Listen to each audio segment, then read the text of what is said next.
Back again. They didn't even give me a countdown. Those those motherfuckers. They just shut me off like that. So we'll have them jump back on. Sorry, they didn't even give me a countdown. Hold on one sec.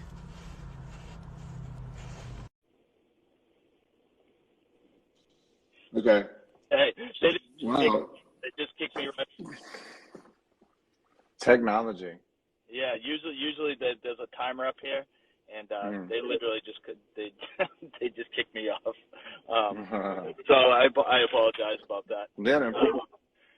So what I'll do now is I'll do a rapid fire on you because I don't want to keep you too long. All right. So All right, awesome. Usually my first question: all-time favorite New England punk hardcore band for you from New England? Man, do I have to say Orchid, right?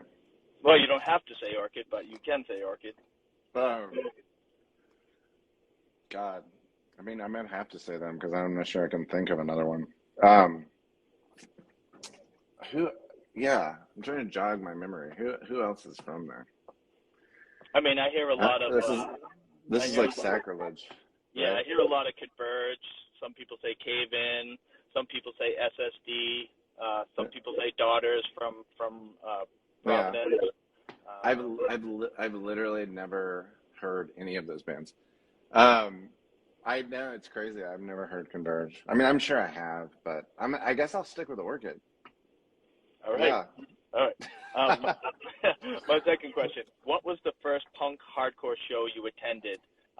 Not like a Battle of the Bands type of thing, but like a real hardcore show. What was your first hardcore show that you attended? I went to see. For some reason, my screen keeps going to sleep. I went to see 7 Seconds and like Cop Out, I think, which was awesome. Did that change your mind? That like once you saw that atmosphere live, were you like, whoa, all right, like I'm I loved it. I loved it, but I mean, also, it was like a school night. I was like, probably like in 10th or 11th grade, and I can't imagine letting my kid go to something like this, or maybe I can. But we had this place called the Antenna Club here that was kind of like a legendary punk club, like the 80s and 90s, like, CBGBs of like the South or whatever. Yeah. But it legitimately felt dangerous when you went there. Like the entire inside was painted black, and it was just, in Midtown Memphis, which is like, I mean, where not only where I live now, but definitely like, not like a super fucked up area, but the element of danger was probably the most exhilarating thing for sure. Yeah. I wish I could feel like I was going to get murdered going to a show now. That would make things so much more exciting. But yeah, that show. I mean, in 7 Seconds, I mean, that was like 15 years probably after their peak or whatever. But oh, you know what? I know who else played. The Bouncing Souls. Oh, really? And that's my favorite New England hardcore band, by the way. I'm kidding, but and FYP. I don't know if you remember them or not. No, I don't. No. Anyway, I think it was like some propaganda type concern. So, all right, my next question. What was your all-time favorite show you played, personally? Whether it be the Red Scare or Panthers or both. Give me, like, what was the, your all-time favorite show that you played in both those bands? Okay. Oh, in either of those? Well, okay. So I was going to say, I have 4 answers for that. The first Red Scare show was amazing. I don't know how. Remember I said that we just got really lucky. Their first show was with Hal Shaddad and 400 Years in Knoxville. Wow. And it was like totally packed, and we were like the first of three, and people went apeshit when we played. So it was like the best first show that you could possibly have. Same answer for last night with Catholic school. I know I keep mentioning it, but like we were just kind of on this high because we played our first show in Memphis, and it was just similar thing. I feel like with Panthers, what was the best Panthers show? We trying to think. All right, let me come back to Panthers because there were so many of them. I think Cloud Lane Canyon, there was a South by Southwest that was particularly great, that we played with like a bunch of DFA bands, and also that band Survive that does the music for Stranger Things. I'm trying to think. I had one for Panthers, and now I can't think of what it was. Panthers toured with Death from Above 1979 in Canada, and that was particularly like bananas, just because they were on TV at the time there, and you know, and I mean, I guess in some ways our bands went together. So, I mean, we just got to play. It was like playing for like the perfect audience, I guess. Yeah. Nice. All right, my next question. What was your all-time favorite hardcore punk show you attended that you didn't play? That you kind of went to go see a band, and that was your favorite thing that you witnessed? So I'm just like thinking of early on. Probably I saw a show at that same place, the Antenna Club in Memphis, that was His Hero's Gone, Unwound, and Brainiac. Wow. No kidding. Wow. Yeah. Yeah, it was pretty awesome. Now, how many times did you see His Hero's Gone being from, like, around that area? Did you see him, multiple times, or? His Hero's Gone? Yeah. Yeah, I saw, a ton. Yeah. Just because they were like I think they actually moved to Providence for a while, I think. Yeah. Which is strange. Yeah. Well, I mean, I would never argue with anyone who wants to leave Memphis, for sure. Yeah. But yeah, I mean, I probably saw them at least 20 or 30 times. They at the same time, Death Threat started, like maybe a year after His Hero's Gone. So they would always play together, and they were always playing. I mean, that band, I mean, you saw him, right? You saw. Yeah. Yeah, I mean, that was like one of the most powerful things I've ever seen, for sure. Yeah, definitely. Now you were. Yeah. Are you a Tragedy fan too, as well? I've never heard him. I think we might have played with them in Portland once they were out there. I don't know. I mean, I'm sure that I did hear him. I think it was more just at that point. By the time they were kind of morphing into that, I was more into like Can or something. Yeah. I think that kind of like bookended me. The formation of Tragedy was kind of like I just was starting to get into different, or I was more interested in like different types of music at that point. Jeff just said you guys were supposed to play on the Orchid tour. Todd broke his arm. Yeah. Okay. Sure. I think I remember that, actually. Did he come to our show with his broken arm? I think he probably came and showed us the broken arm. I'll keep going on. I'm a huge movie guy, so I always ask this. What was the last movie you watched?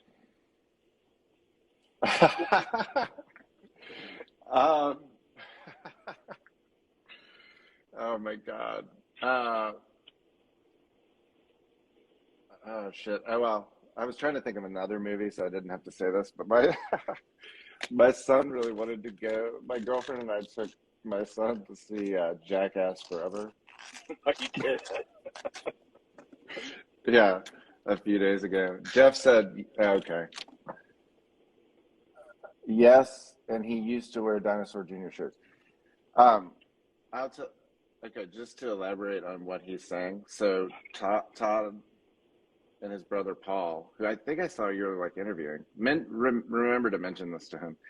So I don't think they were from Memphis, but while I was like between 13 and 15 or so, my mom got my brothers and she bought a spine ramp, like a half pipe that's, two of them back together from a skate park that was closing, which is kind of still to this day. I can't believe that she did that. But we'd come home from school and there'd be just like tons of people skating. Yeah, and Paul and Todd were always, or at least Todd was. I think Paul was too. But they're always over there skating that half pipe. And as Jeff just said, probably wearing Dinosaur Jr. t-shirts. Nice. Yeah. So how was the Jackass movie? What was your take on that? Dude, too much dick. For real. I mean, so I don't mind that stuff. I think it's kind of like, it's nice that he's in an age where we're not just watching Pixar cartoons anymore. But I mean, there are a lot of like, I can't believe I brought my son to this type of moments.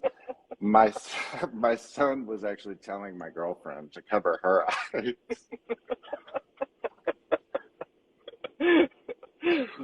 Yeah. Nice. I mean, it literally the movie starts with Chris Pontius's dick as Godzilla. Like, it's chasing people through the streets and like shooting them with cum. Like, no joke. That was fun. But by the way, that was fun. He asked me during the movie, "What's cum?" So I'm probably gonna get arrested for announcing this in public, but my last movie was Ghostbusters Afterlife. I was watching it with my oldest daughter last night, which I liked it. I thought it was good. Wait, so you broke up for a minute. What movie? Oh, Ghostbusters Afterlife. He saw that. I heard it was good. I thought it was good. I liked it. Definitely. Yeah. I also asked, what is your favorite horror movie of all time? Let's see. Well, I mean, I like all the John Carpenter stuff for sure, but just to name a recent one. I mean, I'm not super into horror other than just like synthesizers being involved. But did you see that movie It Follows? I did, yes. Yeah, that was pretty sick. Yeah, it was kind of like a throwback too to kind of like the old movies. Yeah. You know what I mean? Like looking wise, at least. Yeah. I thought that was good too. Yeah. I'm also a big hip hop guy, more 90s boom bap style. And I always ask this: if you've been listening to hip hop, what have you been listening to lately? I don't know if this counts as hip hop, but my son really likes Kid Cudi now. Mm-hmm. So I mean, I like that. I a lot of times when I'm running, like I'll listen to clips. I don't know. I think actually Garlock or Jay got me into that. But wait, is that your question? What was the question? I think I totally got it. If you've been listening to hip hop, what have you personally been listening to? Oh, yeah. I mean, probably Kid Cudi. I'm trying to think if there was like anything more recent. I mean, I like Run the Jewels. I mean, I'm just trying to think of stuff that I'll listen to when I'm running.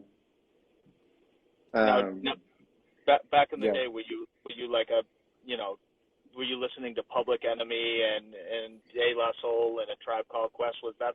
Did that stuff hit for you, or was that kind of just passed by you? I had a brother that was super into skateboarding, and he was always listening to like stuff like that. Like,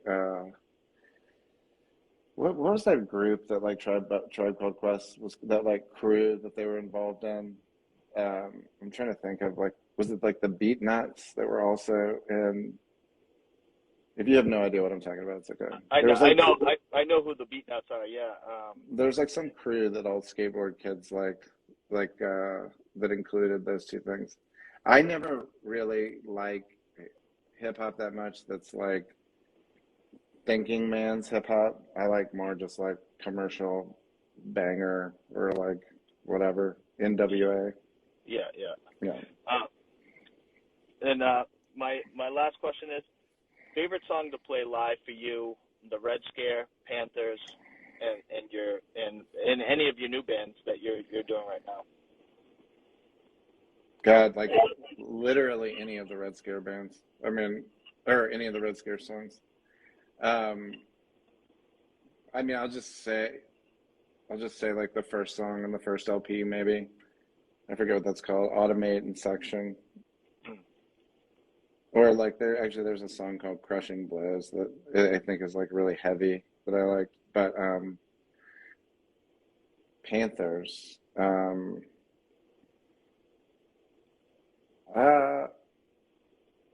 really like before, like I kind of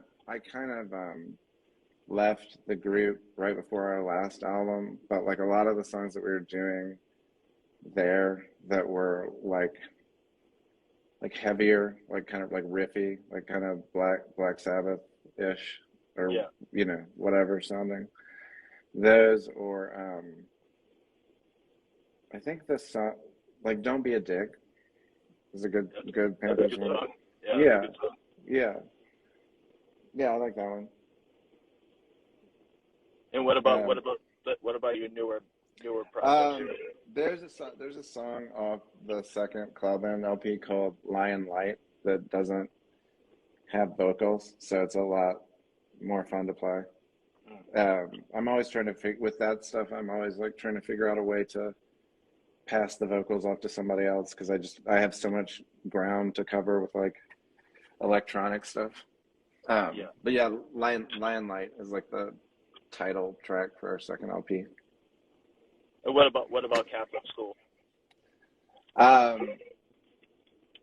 There's a song. Oh, there's a song I think is called Mouth. I don't know what the song is called actually. It's the first song on the EP. It's called Mouth of something. It's very confusing, very abstractly named. Yeah. And so with the Red Scare, that unreleased song that you put on that thing that was on Spotify, kind of like is that like a compilation type of thing that of Oh yeah, we've been really bad about like kind of maintaining. I think if we had been on a label that hadn't gone out of business, like I think Orchid is really lucky to have Ebullition still like keeping their stuff in print and whatnot. Yeah. So I mean, we really only got our stuff on streaming services like a year or two ago, and then that I guess the last thing we put up was all just like the split tracks and rare stuff. I think it's called surplus material or something. Yeah. So there's no other unreleased stuff that you guys are holding on to? Everything's out there, or is there some secret Red Scare songs that are still hidden in the vault? There is there's like one song that I think we did that was like a 60-second track or something. Mm-hmm. I think we were supposed to record for a compilation that maybe it was like Skin Graft was supposed to put out that was like just 60-second songs, and it just never came out. And then I mean there's a lot of like psych jamming kind of stuff that we just did trying to kind of arrive on, like when we did like more like instrumental or like instrumental tracks. I think we would like record a bunch of stuff and then kind of take the best pieces of that. So there's probably some of that stuff somewhere. And then a couple radio shows. I was actually going to say that there's an entire track that's out there that is just, I mean, being in a band with like a couple is pretty interesting. But there's a track that at a radio station where Matt and Abby, I think, argued for like an hour or something. Oh, really? So, yeah. And apparently the guy, I think Steve Roach, who was recording it, Yeah, I think he probably still has it. I would Oh, imagine. I think he used to occasionally remind me of that. Yeah. nice. No, and finally, do you get your do you see yourself like listening to newer heavy bands, or are you kind of not looking for that when you're searching for bands? Like the newer screamier stuff that's out nowadays. Is that kind of something that just you don't look for, or have you heard any new bands that you enjoyed? Well, what's interesting is like there's a lot of bands.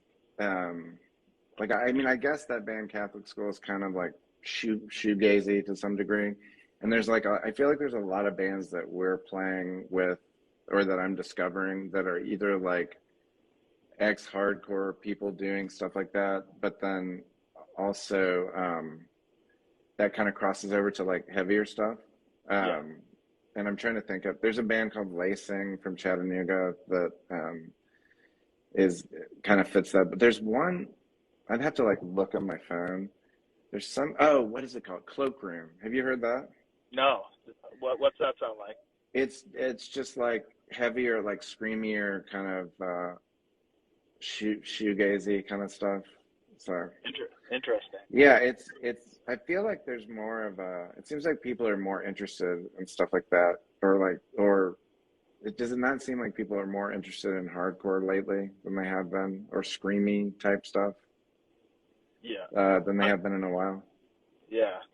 I always wanted to ask, just because I still listen to a bunch of new streamy stuff too. I try to listen to everything heavy, and also I'm a huge like new wave, like 80s new wave guy. I love 80s new wave. Yeah. And I love everything. You know what I mean? Old school. Well, what do you like now that's like screamier stuff now? I think like what Soul Glow is doing is I don't know if you've heard Soul Glow. They're For some reason I saw their name somewhere the other day, and I'm not sure where. But yeah, I know what you mean. I mean, there's a band called Frail Body that's really, really good out of Chicago. Okay. Crowning is another band out of Chicago. Okay. Diana Crawls, which is a band, I think they're from Montreal, which is really, really good. Kind of different. They use a little bit of, keyboard synthesizer type stuff into their music as well. Yeah. Cell Press. I mean, there's like the list goes on and on because I try to stay, try to keep my hand in the cookie jar of like the newer stuff, you know what I mean? So there is a lot of good stuff. It's nice also that a lot of these things, like, I feel like back when we were younger, I think that it seemed like there are a lot of more rigid type rules in place as far as like what you could do or not. And now I feel like streaming, people listen to like such a variety of different things that like, it seems like there's a lot more genre fluidity, or just boundaries get crossed a lot more. Yeah, I agree, definitely. Yeah.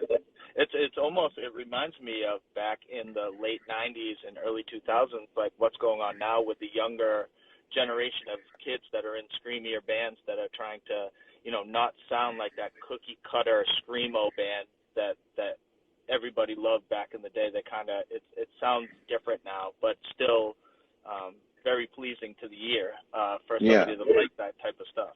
Yeah. So it's good. It's good to see that stuff. Yeah, for sure.